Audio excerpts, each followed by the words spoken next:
Bueno, pues vamos allá con la sesión de hoy.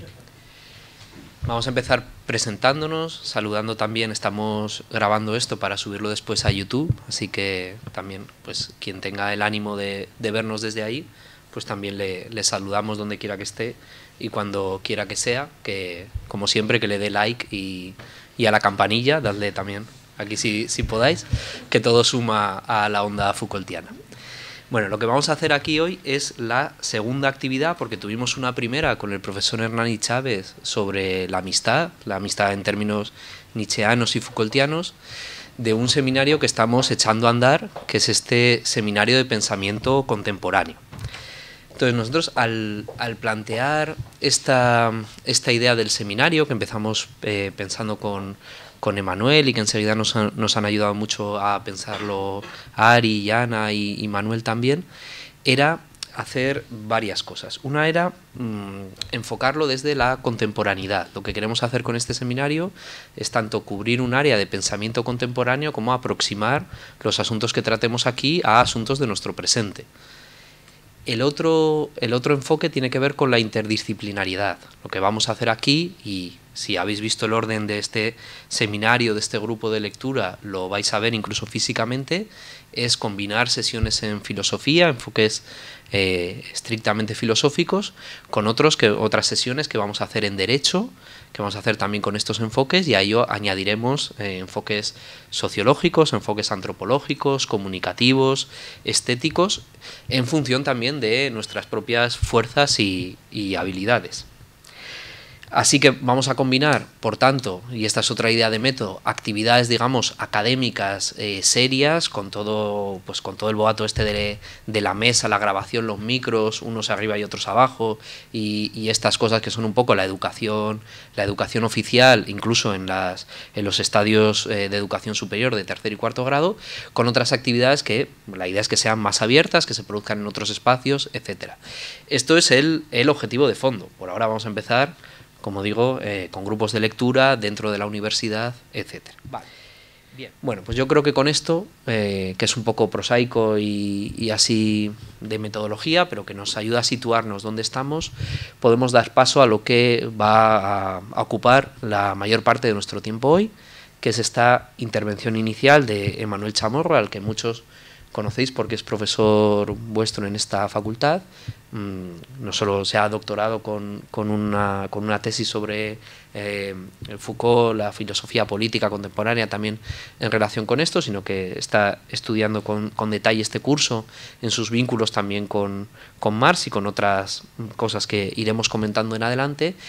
Y la idea es que nos pudiera introducir el contexto, el ambiente del curso, algunas ideas iniciales para animarnos a meternos en la tarea de leerlo y discutirlo entre todas, como vamos a ir haciendo en los siguientes días. Entonces, yo creo que con esto lo podemos dejar. Yo no me he presentado, me llamo David Vilaviñas, estoy en la Facultad de Derecho, en Filosofía del Derecho. Si alguien quiere algo, ahí me puede ver.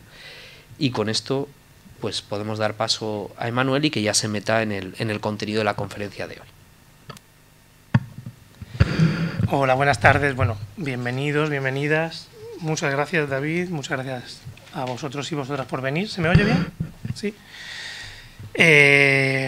Bueno, el curso La Sociedad Punitiva, como ha comentado David, es un curso que ha centrado buena parte de mi trabajo en los últimos años, lo menciono a veces en clase.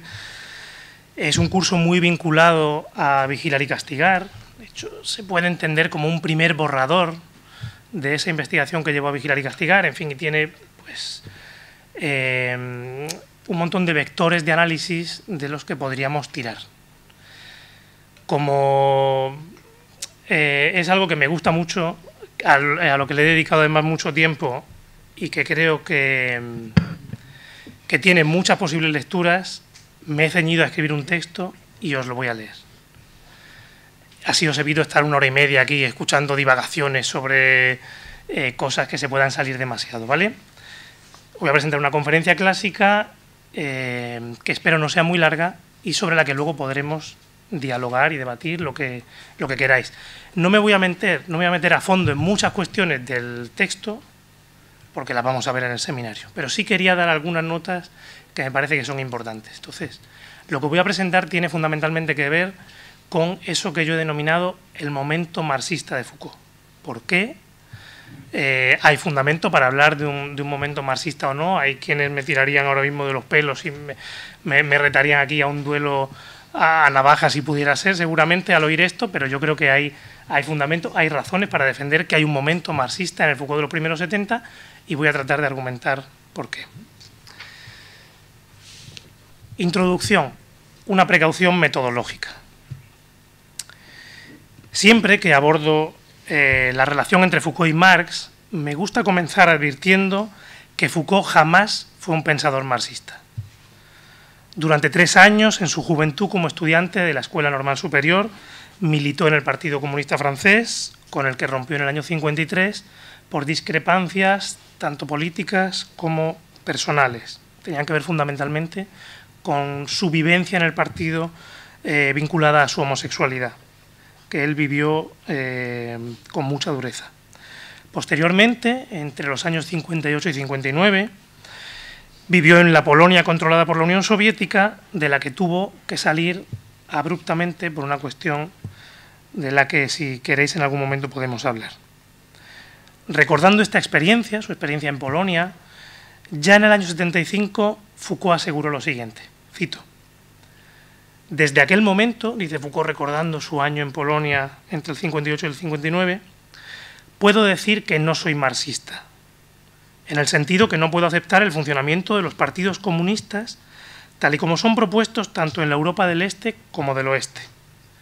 Si en Marx hay cosas verdaderas, se pueden utilizar como instrumentos sin tener que citarlas.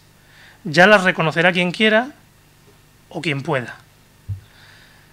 Este fragmento, como digo, de una entrevista del año 75, es decir, mucho posterior, y Foucault no siempre es justo con sus recuerdos, también inventa, supongo que como todo el mundo. Este fragmento, decía, es interesante porque más allá de lo anecdótico de su paso por Polonia, revela disposiciones profundamente asentadas en la biografía de Michel Foucault. En este sentido, su relación con el marxismo, el socialismo y el comunismo es, como también en buena parte de los intelectuales de su generación, problemática y compleja. Pero a pesar de ello, incluso en manifestaciones tardías, Foucault trató casi siempre de salvar de la quema la figura intelectual de Marx, con cuyo legado, aún en 1978, el filósofo francés se identificaba. Y leo una cita del año 78, de un texto además muy poco conocido y que quienes defienden esta visión del Foucault antimarxista suelen obviar. Dice Foucault en una entrevista en el año 78, sitúo mi trabajo en el linaje del segundo libro del Capital, el libro de Marx. Por mi parte, lo que me interesa de Marx, aquello que puedo decir que me ha inspirado, es el libro 2 del Capital, es decir, justamente todo aquello que concierne a los análisis históricamente concretos sobre la génesis del capitalismo y no del capital. Y, en segundo lugar, los análisis de las condiciones históricas del desarrollo de este capitalismo, sobre todo por el lado del establecimiento y el desarrollo de las estructuras de poder y de las instituciones de poder. Es decir, lo que le interesa de Marx no es su análisis económico, sino su análisis histórico. Así que, si se quiere expresar así, continúo la cita, una vez más, muy esquemáticamente, el primer libro sería la génesis del capital, el segundo libro la historia, la genealogía del capitalismo, y yo diría que es a través del libro 2, y por ejemplo en lo que he escrito sobre la disciplina, que mi trabajo está intrínsecamente ligado a lo que Marx escribió. Bueno, aquí hay un pequeño error, y Foucault lo comete también en otra entrevista del 75, porque no identifica claramente el libro 2, no es el libro 2 de lo que está hablando, es el tomo 2 del libro 1 del Capital. Pero al margen de esto, hombre, es muy importante un momento en el que el año 78 Foucault diga, no, es que mi trabajo sobre la disciplina, es decir, lo que he hecho en Vigilar y Castigar, en la sociedad punitiva, en todos estos textos de la primera mitad de los 70, se inscribe en el linaje del Capital. Esta no fue, sin embargo, ya se ha acabado la cita, la última palabra que pronunció Foucault sobre la cuestión, sobre Marx, el marxismo, el socialismo. Si recuperásemos las decenas de referencias a Marx, al marxismo o al socialismo que se encuentran diseminadas en su obra, podríamos componer un cuadro absolutamente contradictorio, plagado de alabanzas y condenas, de momentos de exaltación política traducidos en un lenguaje hipermarxista y también de una crítica implacable al hipermarxismo. Y sin embargo, el conjunto tiene un cierto sentido siempre que se reconstruya atendiendo a un precepto metodológico simple, pero que rompe con ciertas dinámicas asentadas en el estudio tradicional de la historia de las ideas.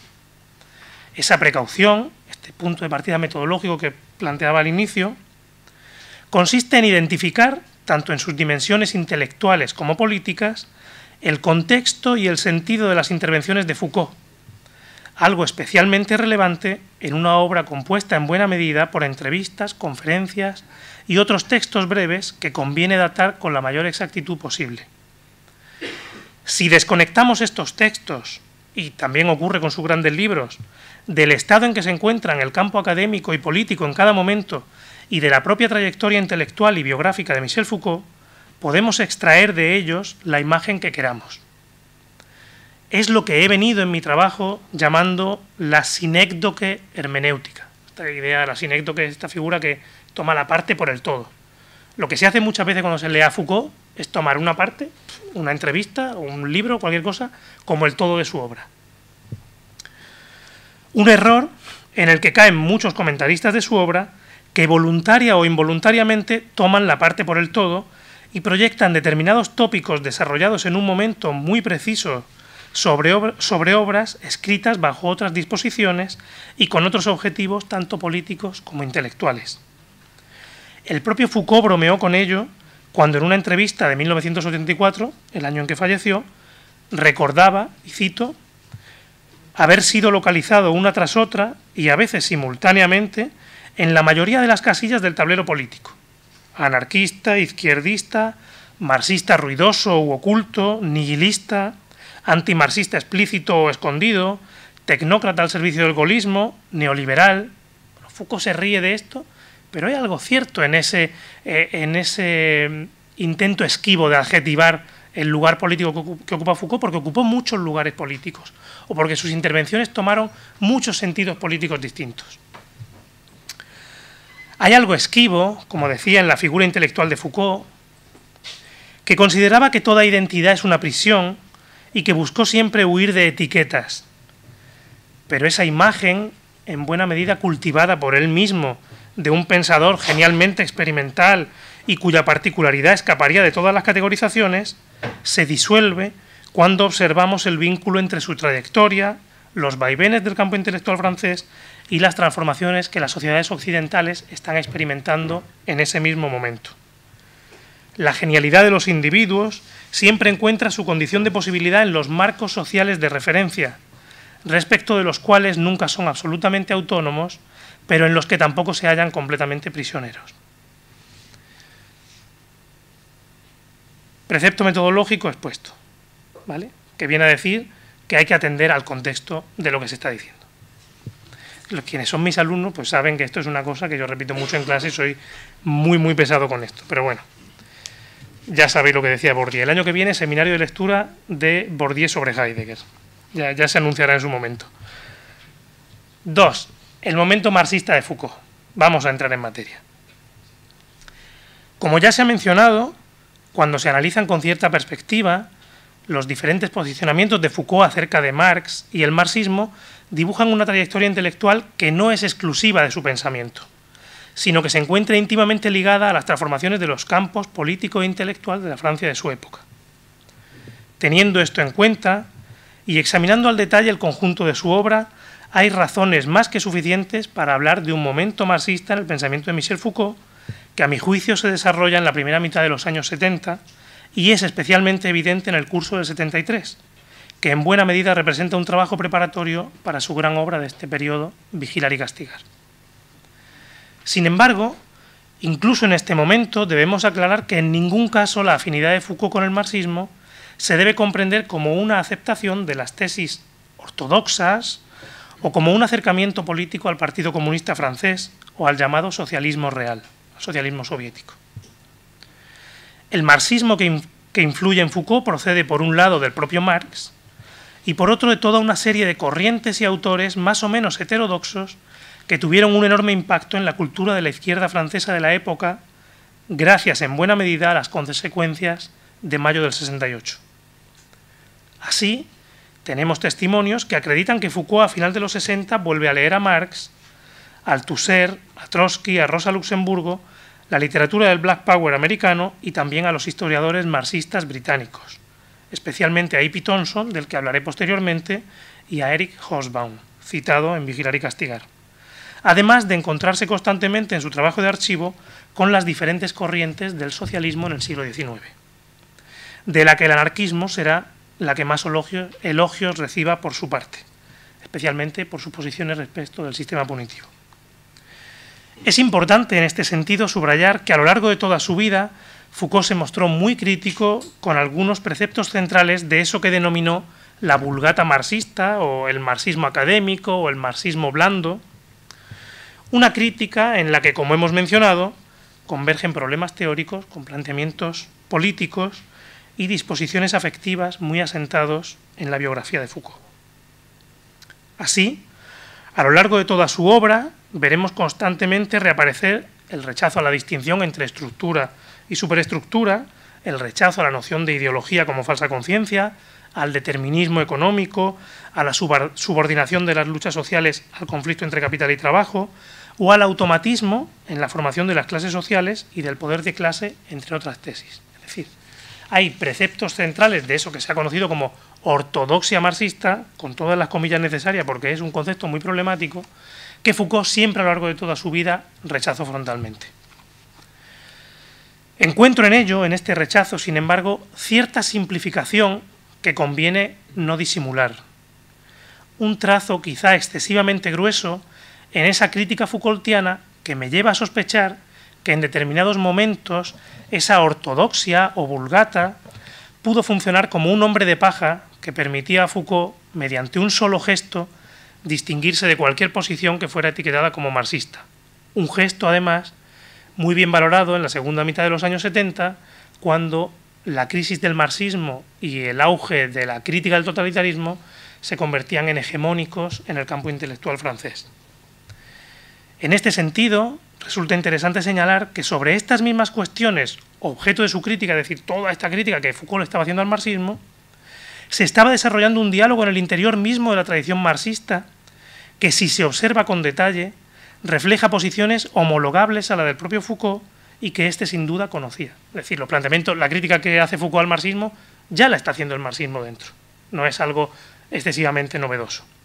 Prueba directa de ello es la lectura de su obra que estaban planteando en ese mismo momento autores como Nikos Poulantzas o la sorprendente proximidad de su trabajo, proximidad metodológica de su trabajo con el de E.P. Thompson y otros historiadores británicos marxistas de esta escuela de la historia desde abajo. A pesar de la relativa originalidad del trabajo de Foucault, como venimos defendiendo, su trayectoria se ve enormemente influida por las transformaciones de su mundo. Y entre estas transformaciones, el acontecimiento que más directamente influye en este momento marxista del que vengo hablando es, como ya hemos anticipado, mayo del 68. Más allá de las mejoras en las condiciones de vida de la clase trabajadora, más allá de la liberalización de las costumbres que mayo del 68 implicó, el 68 revolucionó el campo intelectual francés, abriéndolo a la experimentación e inaugurando un periodo de intensa politización. Es decir, después del 68, el campo intelectual francés está marcado por la politización y marcado por un lenguaje claramente marxista. Este es el contexto preciso en el que Foucault vuelve sobre aquellas fuentes teóricas del marxismo cuya influencia se hará evidente en la década de los 70 y especialmente en el curso La sociedad punitiva. De este modo, retomando algunos problemas que lo habían ocupado ya desde el inicio de sus investigaciones, pero pertrechado ahora con nuevos instrumentos teóricos, su trabajo tomará como objeto central las relaciones de poder, adaptando el tópico izquierdista de la crítica a las miserias de la vida cotidiana. Venga, me paro y explico un poco esto, así descansamos. La crítica política del 68 rompe con buena parte de los estándares de la política tradicional porque fija su mirada en los problemas de la vida cotidiana. O sea, en lugar de bueno, esto de la crítica del 68, hay 1000 críticas del 68, pero digamos que la corriente hegemónica o la que se hizo más evidente dentro de la multiplicidad del 68 es esta mirada, en buena parte influida por el situacionismo y por otras corrientes de la izquierda de los años 40 y 50 y 60, esta mirada hacia los problemas cotidianos. Toda esta idea que luego tomará el feminismo en esa misma época de lo político es personal, al revés, lo personal es político, que esto es un juego que siempre hablamos con el neoliberalismo, que invierte la máxima. Cuando el feminismo dice lo personal es político, lo que está haciendo es desarrollar esta intuición que venía del 68, que quiere decir lo político afecta a la experiencia cotidiana. La experiencia cotidiana está políticamente saturada. No solo tenemos problemas políticos, nuestros problemas políticos no solo se pueden reducir al conflicto entre proletarios y burgueses, sino que hay toda una amalgama de conflictos políticos que atraviesan nuestra experiencia cotidiana. Esta idea influye enormemente a Foucault y, a mi juicio, le permite problematizar el que va a ser el tema central de su trabajo en los años 70, que es la cuestión del poder. Foucault va a entender el poder justamente como ese conjunto de relaciones que atraviesan toda la existencia de cada ser humano. De este modo, no se trata, continúo, sin embargo, de despreciar los análisis del capitalismo en términos de relaciones de producción, es decir, aunque Foucault atienda a la cuestión del poder, eso no significa que desatienda la cuestión económica o de la explotación, sino de acompañar estos análisis de la explotación, esta denuncia de la explotación, con el estudio específico de las relaciones de poder. Un fenómeno que, aunque no sea absolutamente independiente de la explotación, tampoco está determinado unidireccionalmente por ella. Es decir, Foucault está rompiendo con el determinismo económico. Las relaciones de poder pueden estar imbricadas, y de hecho lo están imbricadas, con las relaciones de explotación, pero no dependen, no surgen automáticamente de las relaciones de explotación, sino que hay relaciones de poder fuera del mundo del trabajo, por así decirlo. Los análisis históricos que Foucault presenta en esta época tratarán de evidenciar de este modo que el desarrollo del capitalismo hizo posible, y a la vez fue posible, gracias a la extensión de una tupida red de instituciones que él denominará disciplinarias. Así lo afirma en una conferencia de 1973, dictada en Río de Janeiro. Cito: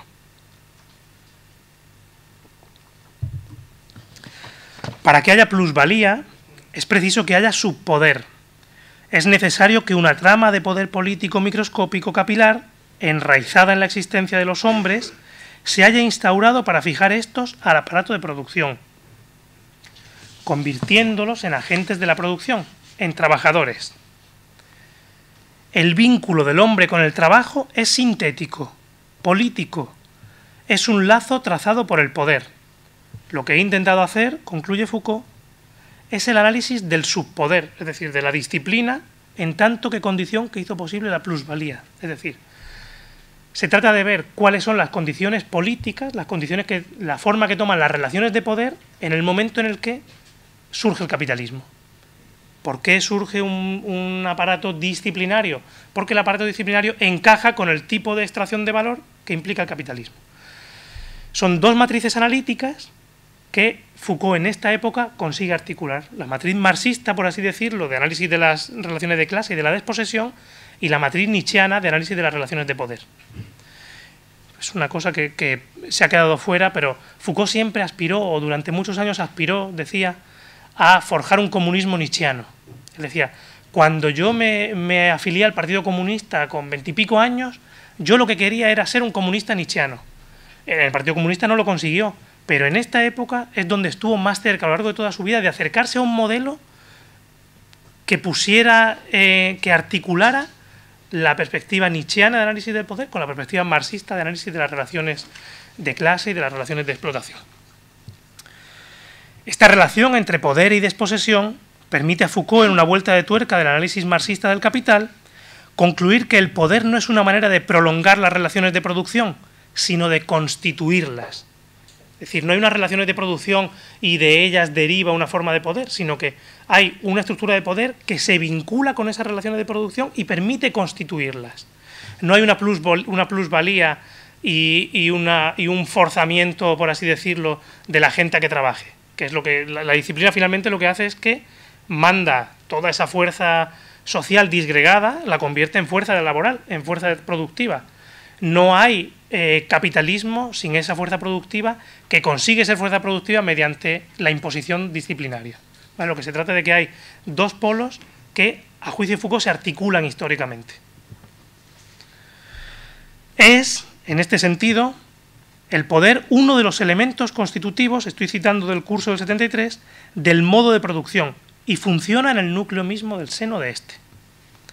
Desde esta perspectiva, plusvalía, industrialización y disciplina constituyen tres polos que, al menos entre los siglos XVIII y XIX, no pueden entenderse independientemente. A esto apunta la idea central del curso del 73 de que son los mecanismos disciplinarios los que hacen posible justamente la conversión del tiempo y del cuerpo de los individuos en fuerza productiva. Para un momento, ¿qué son los mecanismos disciplinarios? Esto de lo que estamos hablando. Foucault entiende que con el nacimiento de la modernidad capitalista surge este tipo de poder, que es el poder disciplinario, que tiene por objetivo encuadrar a los sujetos. El ejemplo típico de disciplina, bueno, son las instituciones cerradas, la escuela, la cárcel, por supuesto, la fábrica, lugares en los que se trata de corregir los gestos de los individuos para hacerlos más productivos. Por eso te enseñan en la escuela a coger el bolígrafo así, cuando eres un niño. Por eso te enseñan en la fábrica fordista a apretar la tuerca así. ¿Se entiende? Esa es la idea fundamental de la disciplina, un encuadramiento de los cuerpos de los individuos que tiene por objetivo maximizar su utilidad. Maximizar su utilidad y minimizar su resistencia. ¿Vale? Un polo económico, maximización de la utilidad, un polo político, minimización de la resistencia. En lugar de la determinación económica, aunque sea entendida como determinación en última instancia o sobredeterminación, que diría Althusser, encontramos ahora un permanente juego entre poder, saber y producción que no rechaza, esta es mi tesis, sino que amplía el marco del análisis marxista.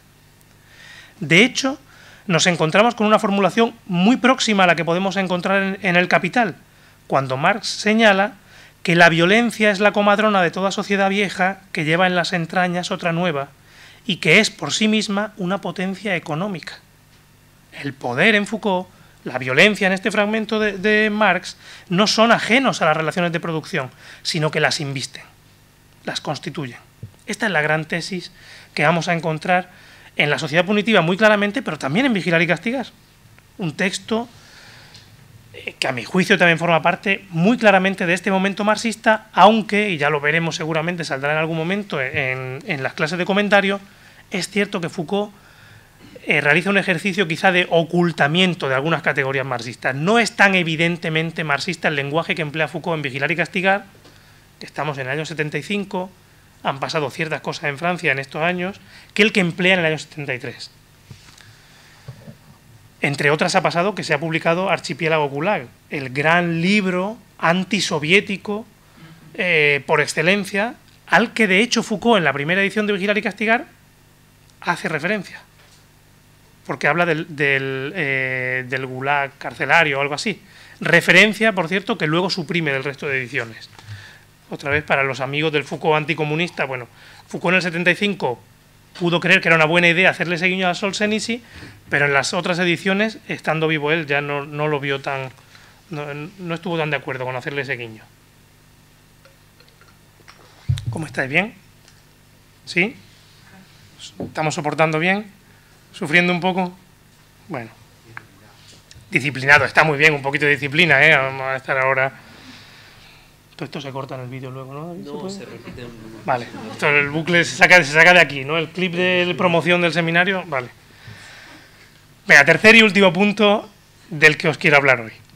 La sociedad punitiva en perspectiva. Vamos a hablar un poquito del curso, ¿vale?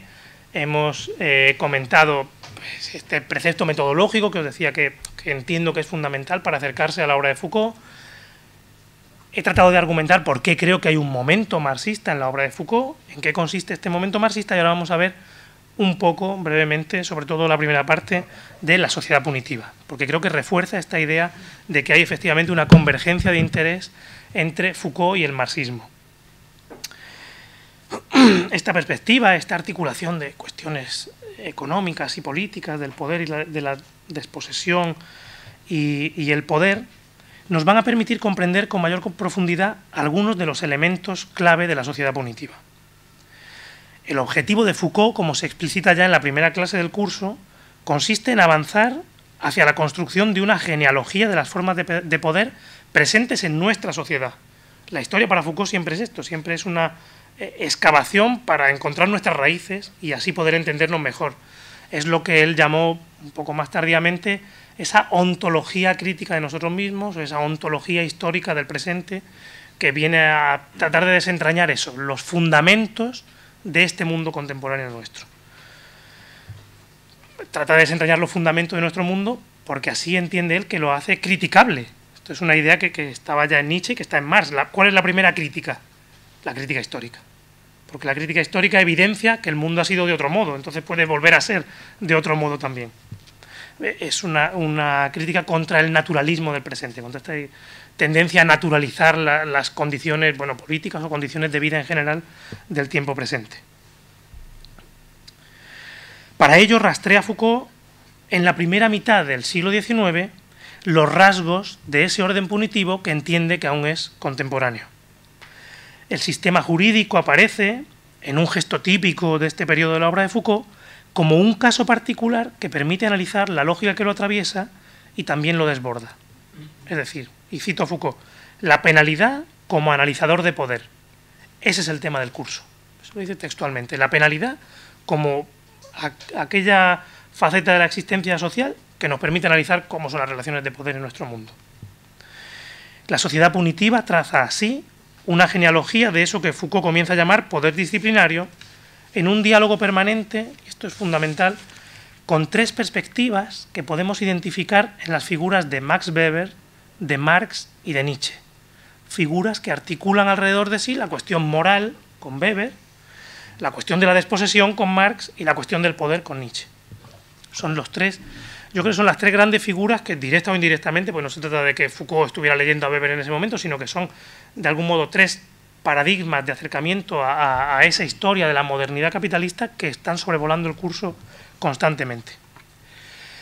El trasfondo sobre el que se despliega este análisis lo constituye la noción de guerra civil, una noción clave para la izquierda posterior al 68 y especialmente para el maoísmo, en cuyo entorno además se movía Foucault, porque su compañero Daniel Defer era militante de Izquierda Proletaria, que era la principal organización maoísta de ese tiempo.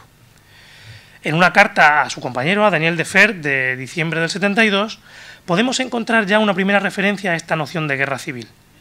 En ella Foucault asegura que está comenzando a analizar las relaciones de poder a partir de, cito, la más desacreditada de las guerras, ni Hobbes, ni Clausewitz, ni la lucha de clases, la guerra civil. El paradigma que él está empleando es el de la guerra civil, el conflicto civil.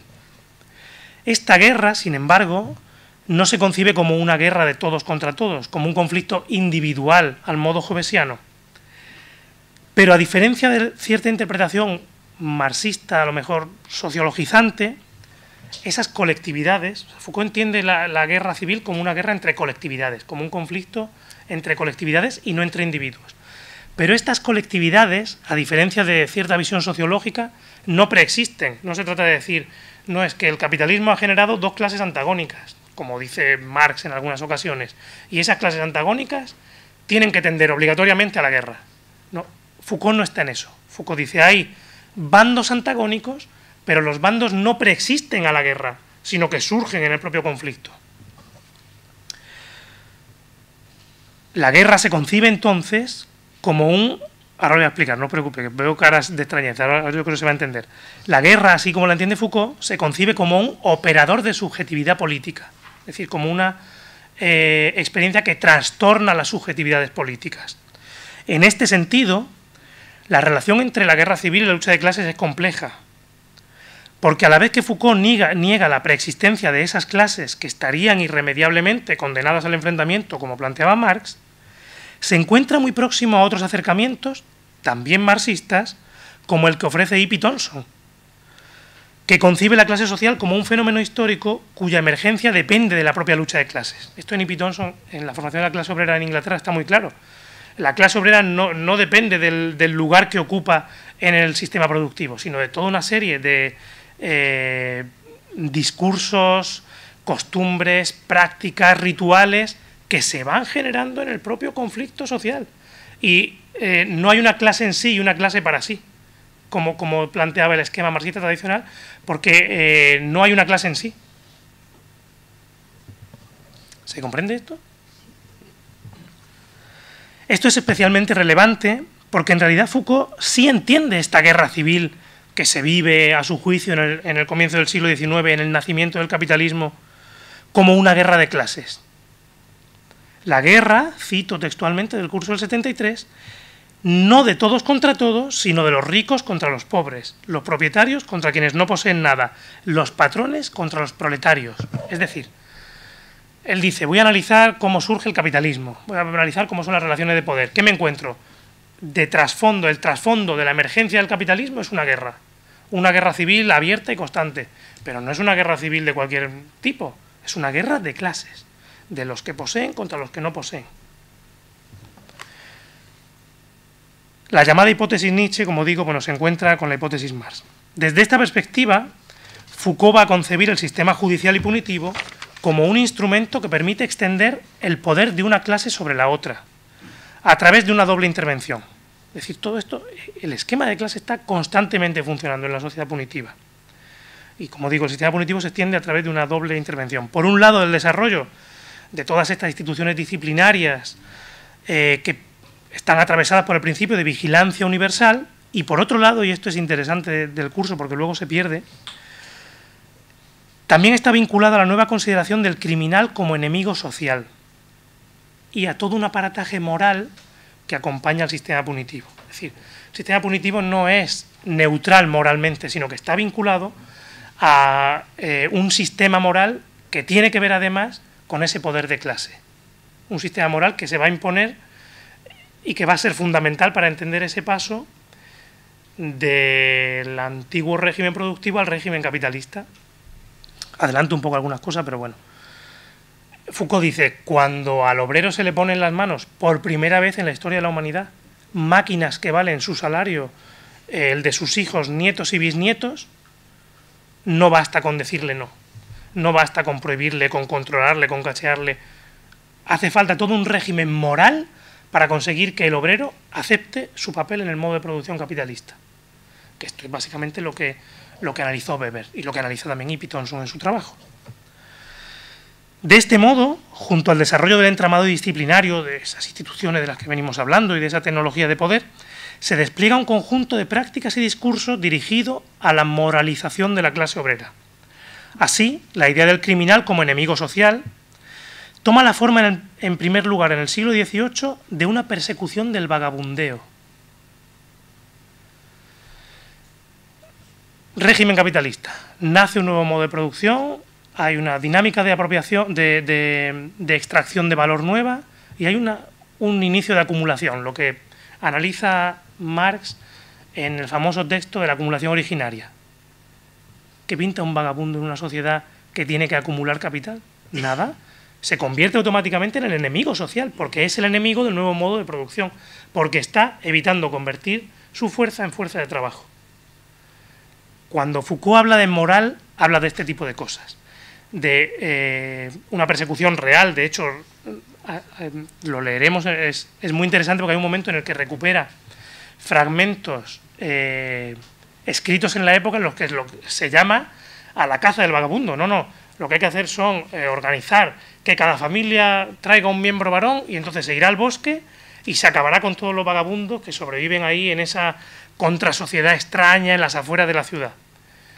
¿Porque molesten a la ciudad? No, porque son un mal ejemplo, porque son el ejemplo de que se puede vivir sin estar trabajando en la fábrica 16 horas, que es básicamente lo que hacía la fuerza de trabajo industrial en el final del siglo XVIII y principio del siglo XIX. De ahí la idea esta de que el criminal se entiende como enemigo social. El vagabundo es criminal y es el enemigo de la sociedad. Está evitando que la sociedad avance, que progrese. Quien se niega a trabajar será entonces considerado un criminal, cuya persecución evidencia para Foucault el nacimiento de una nueva utopía. el sueño capitalista de una sociedad volcada completamente sobre la producción. Una utopía que quizá por otros medios haya sobrevivido y esté últimamente a lo mejor renaciendo. Bueno, son cosas que tendremos que ver si está renaciendo o no. Bueno, alrededor de toda esta cuestión, Foucault percibe que hay una nueva preocupación por el tiempo. Si el poder soberano se preocupaba sobre todo del espacio, esta cuestión de la soberanía, de la nación, el poder disciplinario se preocupa sobre todo por el tiempo. Y en este intento de gobernar el tiempo de la gente, el tiempo de trabajo, el tiempo de ocio, surge lo que el paralelismo entre lo que él llama la forma salario y la forma prisión. Dice, ¿por qué de repente el sistema punitivo? Es la pregunta que se hace también en Vigilar y Castigar, que parecía tan raro que unos años antes se dedicaba a marcar a los condenados, a colgarlos, luego los destripaba, los quemaba y tiraba sus cenizas a una pocilga o desmembraba a la gente. Dice, ¿por qué todo ese carnaval punitivo de repente se convierte en algo tan grosero y frío como es la prisión? Una cosa en la que nadie sabe lo que ocurre, que es así silenciosa, que no levanta escándalo. ¿Por qué pasa eso? Foucault dice, bueno, porque la prisión de algún modo establece un sistema de penas paralelo al del salario. Y aquí estamos otra vez con Marx y con la cuestión del valor. ¿Por qué es paralelo al salario? Porque tiene en el centro la cuestión del tiempo. Si yo lo que quiero hacer es reformar al individuo, tendré primero que hacer una valoración de si es reformable o no y de qué grado de reforma exige.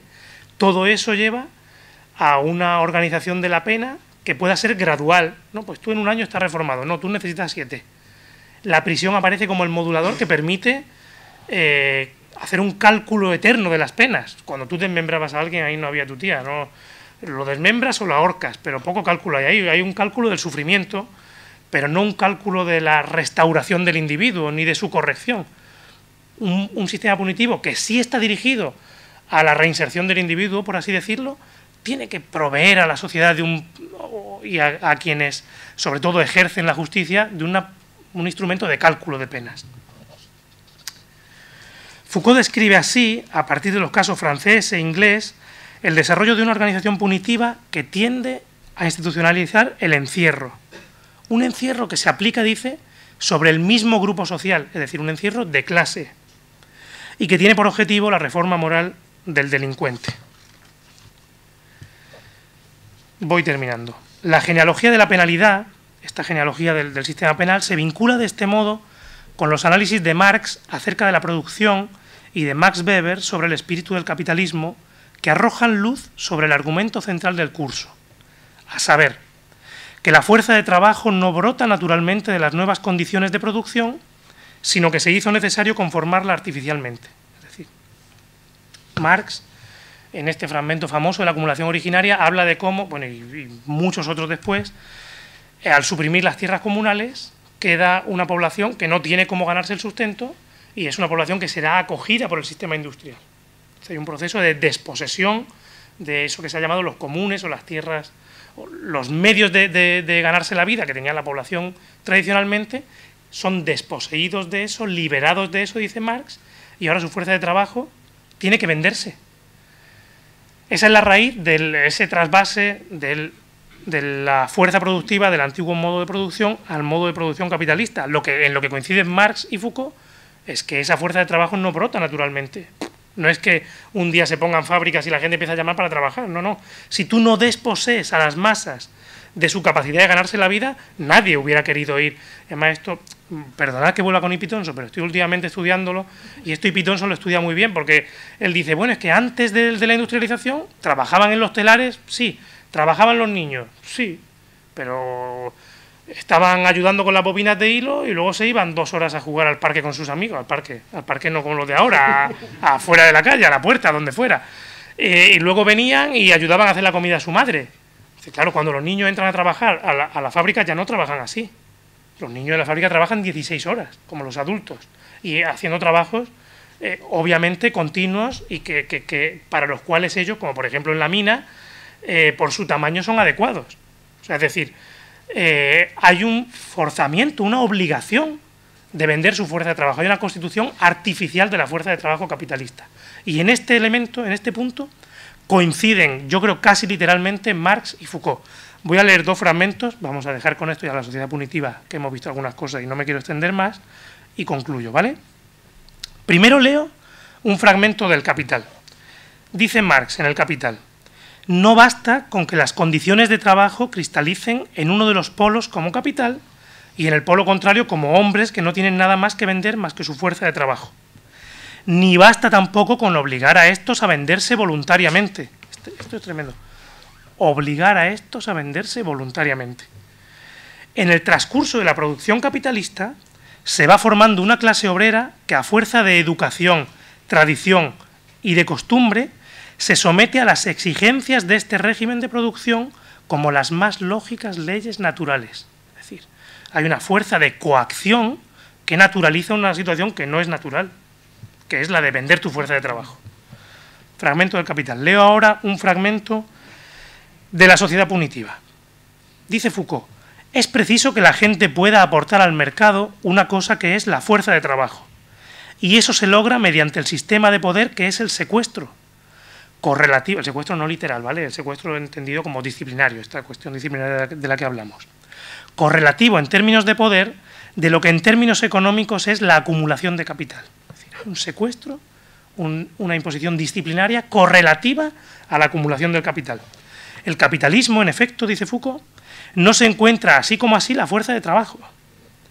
Es falso decir, aquí le mete una pullita a Marx, con algunos poshegelianos célebres, Marx, que la existencia concreta del hombre es el trabajo. El tiempo y la vida del hombre no son por naturaleza trabajo. Yo creo que está malinterpretando a Marx, pero bueno, él le mete aquí su pullita porque también está bien.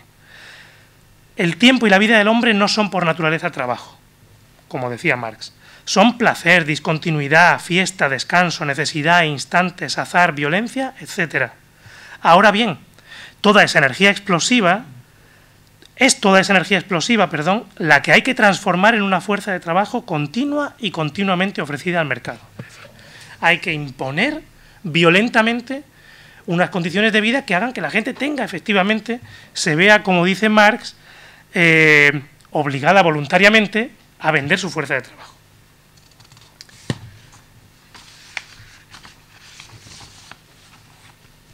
No me quiero extender más sobre el curso del 73 porque vamos a verlo en profundidad. Está la cuestión de los ilegalismos, que es muy interesante y sobre la que además nos hablará Pablo López de la Universidad de Zaragoza en la última sesión. Así que cierro ya con una última reflexión, ¿vale? Volver, a mi juicio, al curso del 73, ahora, 50 años después, de hecho se van a cumplir 50 años en unos días de la última sesión del curso. Tiene sentido no como un ejercicio de nostalgia o como una vuelta de tuerca en la infinita exégesis del texto filosófico, eso que tanto nos gusta, sino porque a mi juicio nos permite reconstruir un momento muy preciso en la trayectoria Foucaultiana que revela una especial potencia analítica. Esta se articula alrededor del encuentro de las preguntas acerca de la dominación y la desposesión, lo que vengo hablando en este rato. Un problema que será fundamental porque cuando, a medida que avance la década de 1970, Foucault se distancie no solo política, sino también intelectualmente del marxismo, sus análisis del poder perderán, a mi juicio, buena parte de la profundidad que habían alcanzado en estos primeros años de la década.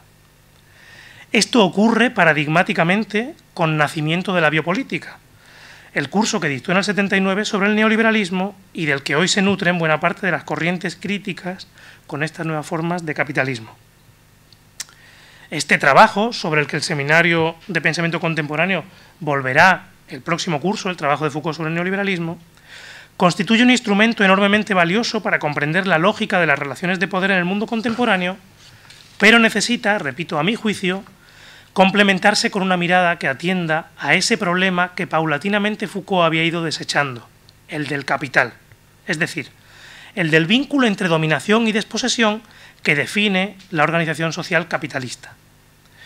No se trata, pues, de recuperar ortodoxias o de afiliarnos a determinadas sectas filosóficas, algo que quienes me conocéis ya sabéis que no recomiendo en ningún caso, o políticas, sino de analizar cómo, mediante la hibridación de estas perspectivas, perspectiva Foucaultiana y marxiana, podemos forjar instrumentos para comprender en su complejidad el mundo que nos rodea.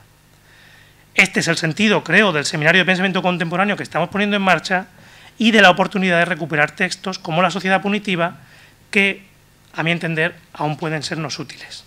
Muchas gracias.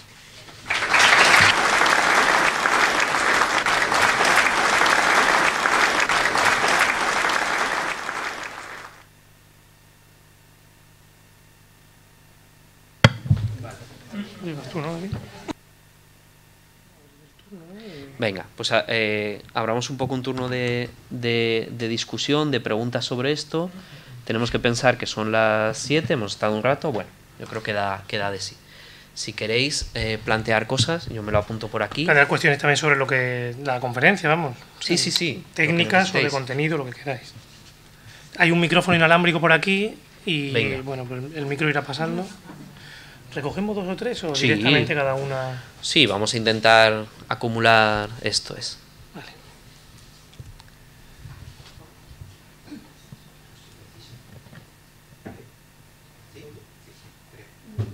No parece, ¿no? Dale un golpecito, sí, pero si no, no se va a quedar grabado. Sí, ahora sí. A ver, en primer lugar agradecerte, estupendo tener un seminario sobre Foucault un día después de que no seamos capaces ni de derogar ni de reformar una ley que se llama Mordaza, entonces me parece que es el mejor día para eso. Tenía 3 preguntillas, voy a intentar ser breve, ¿vale? Porque probablemente, bueno, obviamente tu conocimiento de Foucault me supera, entonces no me he preparado lo suficientemente esta sesión para hacer muchas preguntas, pero 3 cositas que me interesan. Uno, podríamos decir, por ubicar un poco, primero contextualizar este texto dentro de la obra de Foucault, podríamos decir que quizás comienza ya en obra anterior, en la arqueología del saber, empieza a apartarse Foucault de un estructuralismo duro para empezar a introducir un elemento de historicidad que entronca en cierta medida con Marx. Segunda pregunta, ¿es central en la crítica? O si quieres paro y dejo hablar a otra gente. Vale, voy a intentar ir rápido. A ver, la crítica en Las palabras y las cosas, que era la primera gran obra importante de Foucault, así que llegó a la gente y demás, el enfoque era o sea, terminaba con esa frase tan famosa, ¿no?, sobre la disolución del hombre como un rostro de arena y demás, y todo ese rollo. Mi pregunta es si, en cierto sentido, evoluciona Foucault de la desaparición del ser sujeto hacia el enfoque de cómo se constituyen las subjetividades, ¿no?, dentro de la historia. Y si no se dirige, y si en cierto sentido no hay que entender la obra de Foucault como en el contexto de una cierta deriva de la disolución de clase, condicionado precisamente por la crisis del movimiento comunista en Europa de aquella época. Y luego la última cuestión, que ya es una cuestión casi más quizás de entrada, ¿qué respuesta das a la crítica que es habitual al concepto de poder en Foucault, de que es un concepto de poder muy omnímodo, que de alguna manera lo plantea de una manera tan perfecta, sin escapatoria, que no da lugar a ese enfoque típico de Marx, de que sí que hay un terreno donde existen contradicciones, que es básicamente el terreno de la producción?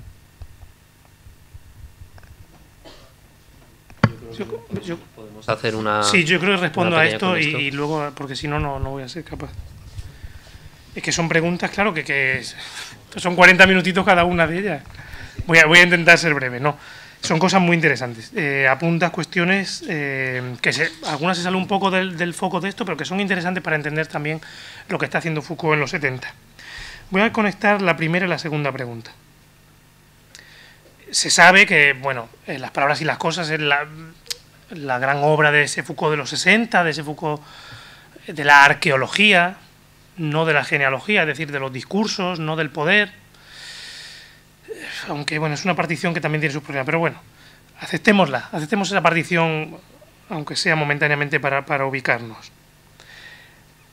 A Foucault le llovieron las críticas después de Las palabras y las cosas, aunque fue seguramente su libro más vendido, por lo menos el más vendido hasta ese momento seguro.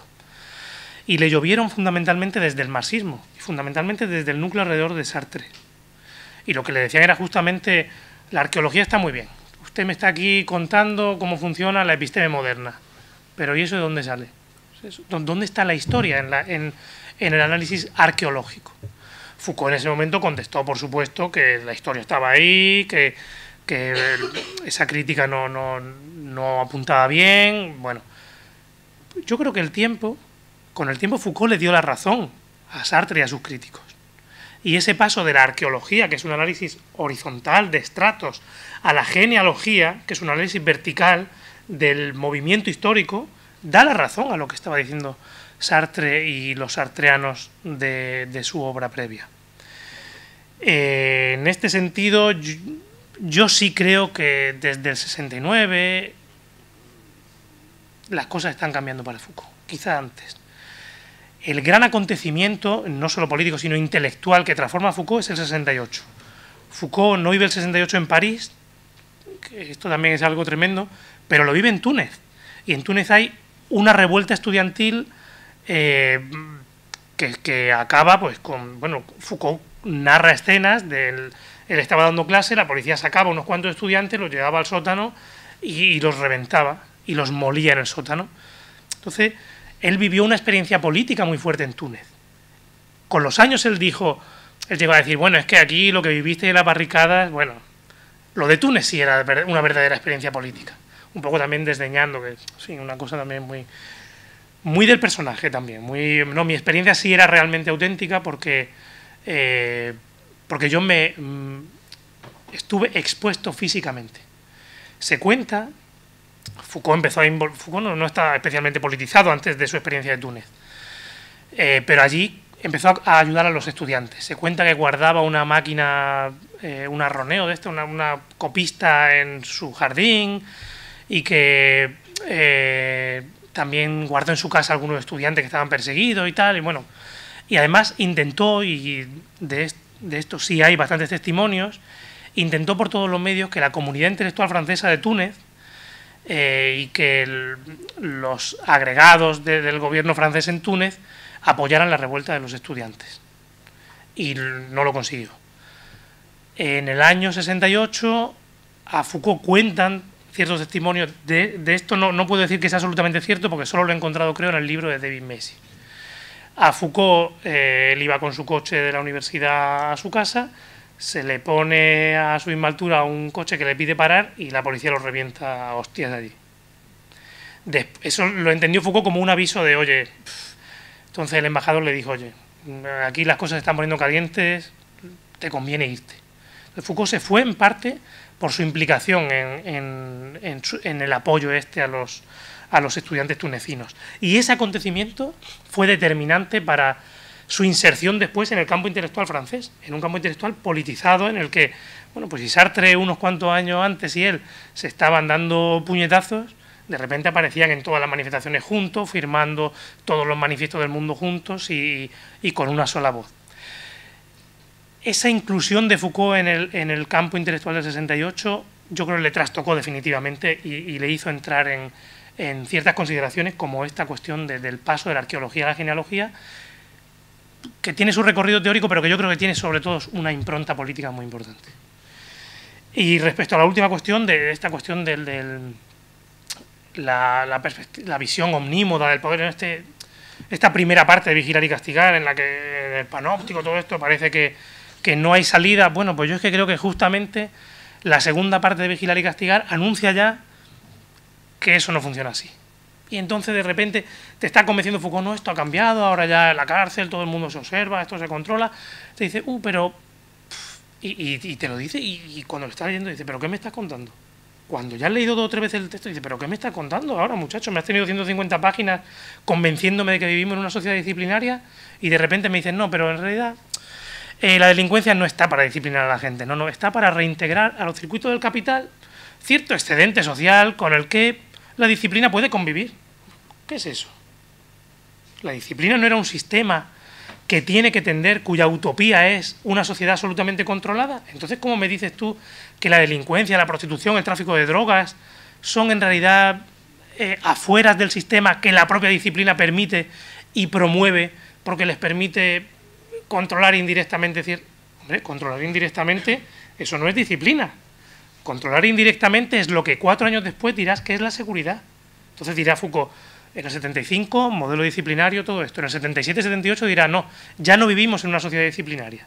Vivimos en una sociedad, eso que Deleuze llamará sociedad de control. Vivimos en una sociedad postpanóptica. Ya no hay disciplina. Ahora lo que hay es un control indirecto de flujos. Bueno, pues es que yo creo que eso está ya en Vigilar y Castigar, porque Foucault era absolutamente consciente de que la disciplina no fue nunca más que una utopía, nunca se realizó. Y hay un momento en el que lo dice. Hablo de sociedad disciplinaria, no de sociedad disciplinada, porque no creo que nunca se consiguiera haber llegado a una sociedad disciplinada, porque incluso la disciplina necesita su exterior. Por eso yo creo que no hay una visión omnímoda del poder en Foucault. Es un tema sobre el que hay que seguir investigando, pero sí, te agradezco las preguntas. Yo creo que otra de las cuestiones que salía sobre la del sujeto, creo que es asimilable este razonamiento, ¿no? No en trabajos posteriores, más que borradura, lo que aparece sobre el sujeto es como un campo de conflicto que tiene su objeto en la formación del sujeto, y tiene este carácter también muy ambivalente. Por un lado, las disciplinas están pensadas para constituir el sujeto, que de suyo lo que hay son personas, grupos, pero no exactamente sujetos o individuos, si lo quisiéramos ver con la perspectiva actual, y esa idea de estar sujeto equivale un poco a estar disciplinado, a estar atado, casi literalmente, ¿no? Como sujeto, como atado, y al mismo tiempo esa constitución de un sujeto es siempre muy problemática, porque en esto luego hay muchos ecos en Butler también, siempre desborda el plan inicial, nunca acaba de estar cerrado, y ese es un poco el plano más flexible y móvil de la subjetividad, ¿no? Más dinámico, menos cerrado. Eso aquí hay menos, hay más después, pero también es un buen, como esa ambivalencia, o ese flujo así de tensión en esos conceptos, que pasa también con la clase a veces, o que pasa con los grupos, también es interesante verlo. Vamos con otra cuestión que alguien había dicho, sí. Sí.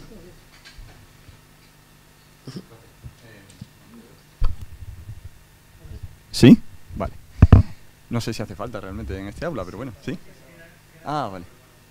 Muy bien, lo primero, daros la enhorabuena por el seminario, tiene una pinta buenísima. Yo creo que hace mucha falta aquí un seminario de filosofía contemporánea.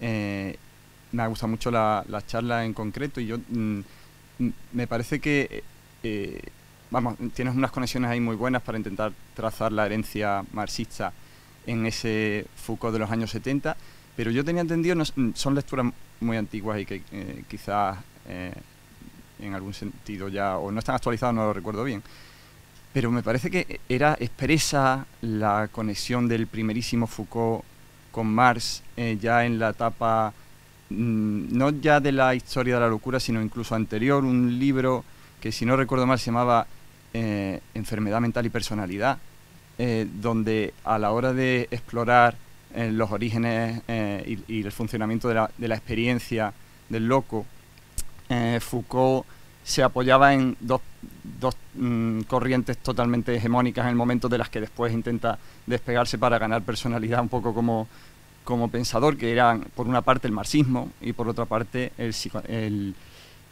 parte el psicoanálisis también, y el existencialismo.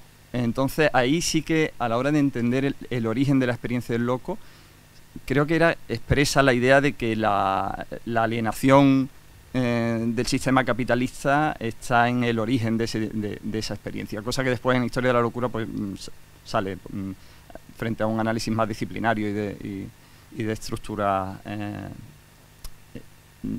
del psiquiátrico a partir de la leprosería y todo ese lío. Entonces esa herencia está ahí más clara y más manifiesta que en los años 70, ¿no? Se trataría quizás esto de una recuperación de la vinculación con Marx, no tanto como del momento en el que propiamente aparece, ¿no? Sí, gracias Jesús por la pregunta, porque era una de las cosas que tenía y que suprimí la referencia por no meter más cosas, pero sí, efectivamente, Enfermedad mental y personalidad es una obra prácticamente de la ortodoxia marxista de la época. O sea, no ya marxiana, sino marxista, muy influenciada por la psiquiatría soviética y por eso. Moreno Pestaña lo ha estudiado muy bien en Sociogénesis de un filósofo. Lo que pasa es que yo creo que en los 70 él no vuelve a esas posiciones. Él nunca volverá a esas posiciones tan próximas a la ortodoxia. Y si vuelve ahora es a un Marx muy diferente, pasado por el tamiz de pues todas las... Claro, es que Francia tiene un contexto en el que Están los situacionistas, está socialismo barbarie, hay grupos consejistas, o sea, es decir, hay toda una izquierda a la izquierda del Partido Comunista, fraguando desde los años 50 un caldo de cultivo intelectual del que al final, directo o indirectamente, está bebiendo Foucault. Entonces, su retorno al marxismo, que más coincide con el año 68, cuando vuelve, como digo, a leer a Rosa Luxemburgo, o a Trotsky, o a esta lectura de Black Panther que él hace, ya no es un retorno al punto de partida, sino es una nueva partida. De hecho, creo que David Macy usa justamente esa expresión, una nueva partida. Le da como una nueva posibilidad al marxismo de emerger en su reflexión. Es verdad que este momento primigenio de su obra es muy extraño porque rompe con... pero tiene su interés también. Te agradezco que lo hayas sacado para que lo tengamos presente también. Más cosas que nos quedan un poco de margen nos queda. Antes de terminar, que no hay que cansarse, no hay que agotarse. Aquí adelante hay una. Sí, no. Venga. No, como queráis. Hola. Bueno, nada, igual felicitaros por el seminario, que pinta muy bien. Y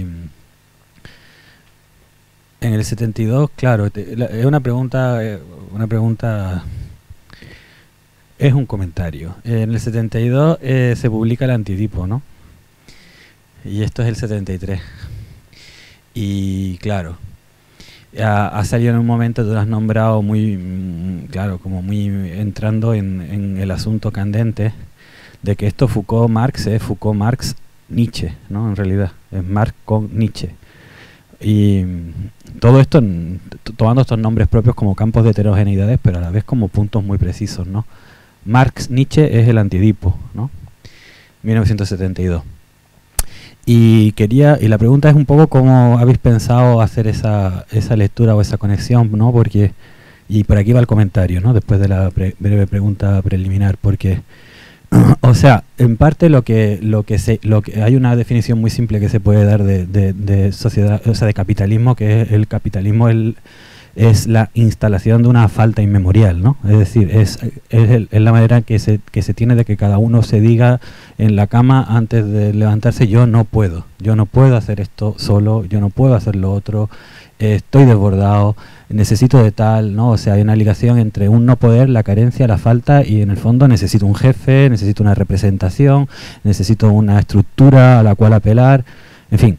A lo que voy es que cuando has nombrado a Nietzsche y todo este asunto de la voluntad de poder y del poder, me parece que está muy bien traído, porque está todo el asunto de que el problema no es la economía simplemente, ¿no? Sino el problema es que la desposesión es algo que se instala como algo inmemorial. O sea, y de hecho eso ya está en Hobbes, obviamente, ¿no? El Leviatán es la instalación de una desposesión inmemorial, que es lo que se llama Estado. O sea, hay que crear el Estado.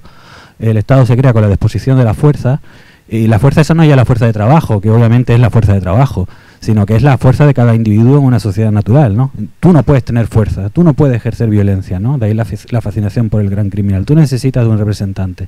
Bueno, no sé, me estoy diciendo, estoy ya desbarrando, pero a lo que voy es que, ¿cómo ves tú el Antiedipo como en este horizonte de problemas? Gracias, Federico, por meterme en este lío. Bueno, en primer lugar, el momento nietzscheano de Foucault, que también es a partir del 67-68, está obviamente influido, en primer lugar, por Deleuze. Foucault vuelve a Nietzsche, lee a Nietzsche a finales de los 60 a través de Deleuze. Eso no me cabe la más remota duda. La cuestión del Antiedipo y de la sociedad punitiva no la he trabajado, o sea, no es una cosa en la que yo haya pensado antes, pero creo que plantean dos lecturas de Marx diferentes, que parten desde puntos de vista diferentes. La cuestión libidinal aquí no está presente. Y sin embargo, es posible que el Antiedipo sí esté más presente en el análisis Foucaultiano del neoliberalismo. Y de hecho lo menciona. Y habla de las máquinas. Para hablar de neoliberalismo habla de máquinas. Cuestión que aquí no está presente. Lo que me hace pensar que aquí Foucault está yendo a otra lectura de Marx, a una lectura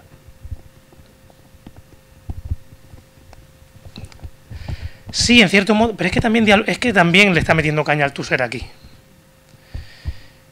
Yo creo que está yendo a una lectura del Marx historiador, fundamentalmente. Y Althusser es importante para cómo entiende Foucault a Marx. ¿Ah? ¿Tú crees? Oh, pero diferencia y repetición si lo conoce y toda esa obra. De hecho, él ya está dialogando con Deleuze a principios de los... Vamos, que está dialogando con él seguro porque tienen un diálogo del 71, pero yo creo que Foucault ha leído, y seguramente ya ha leído el Anti-Edipo antes de que saliera, quizá incluso se lo diera a Deleuze. Estaban muy unidos en esa época. Yo estoy convencido de que él lee en el 72 en cuanto sale el Anti-Edipo. También tiene que ver con eso.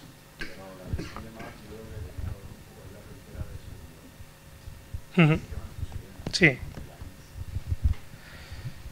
Sí, yo creo que va por ahí.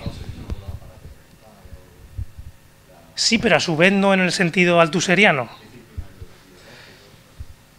Sí, pero muy lejos de Althusser. Claro.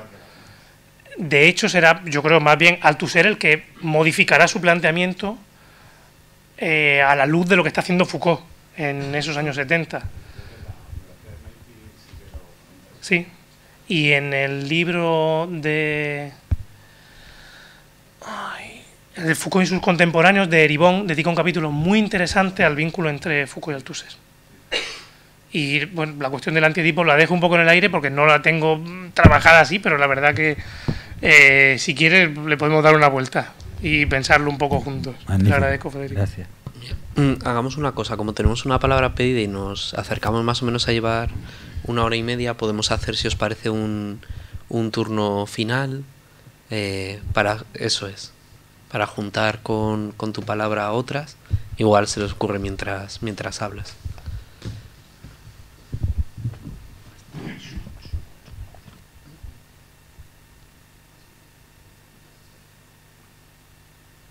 Entendido, ¿no? Sí. Que sobre enfermedad mental y personalidad, claro, creo que es del año 1953, cuando todavía es el último año en el que Foucault está todavía en el Partido Comunista, y además es un libro que escribe sobre todo auspiciado por Althusser, principalmente, claro. Tampoco es casual que luego recorte, ¿no?, la parte de la última parte marxista, además de un marxismo quizás muy vulgar incluso, ¿no?, que la recorta. Luego yo creo que hay otra referencia importante de Foucault a Marx, que aparece justamente en el libro, en el 1969, La arqueología del saber, en el prólogo, ¿no?, que dice que se ha hecho del marxismo casi una filosofía de la historia, que yo creo que es un poco, que arremete un poco contra las corrientes humanistas del marxismo, que está todavía por ahí asomando la crítica que hace Althusser, ¿no?, al humanismo. Y yo creo que puede ser quizás la última referencia explicitante quizás de este curso. Bueno, luego en los 70 y todo eso, en el año 70, 71, 72, en entrevistas lo saca constantemente. Su vocabulario es el vocabulario de los proletarios, o sea, está totalmente imbuido en esa lógica izquierdista de la Francia después del 68. Él dice que le cansa mucho y que cuando él está en la universidad le cansa mucho porque le interrumpen las clases todo el rato, y los estudiantes, en fin, él participa también, cuentan en una noche de las barricadas allí en la universidad, pues, ya también los cuentos del abuelo Cebolleta, pero él se siente como un pez en el agua ahí en ese ambiente, pero a la vez se siente un poco abrumado porque ve como que no le dejan realizar su trabajo, y cuando le abren la puerta del Collège de France, obviamente dice, bueno, aquí que nos vamos y que esta gente sigan con sus huelgas todo el curso, que yo por lo menos voy a poder seguir investigando. Y las referencias a Marx y al marxismo en esos años son constantes.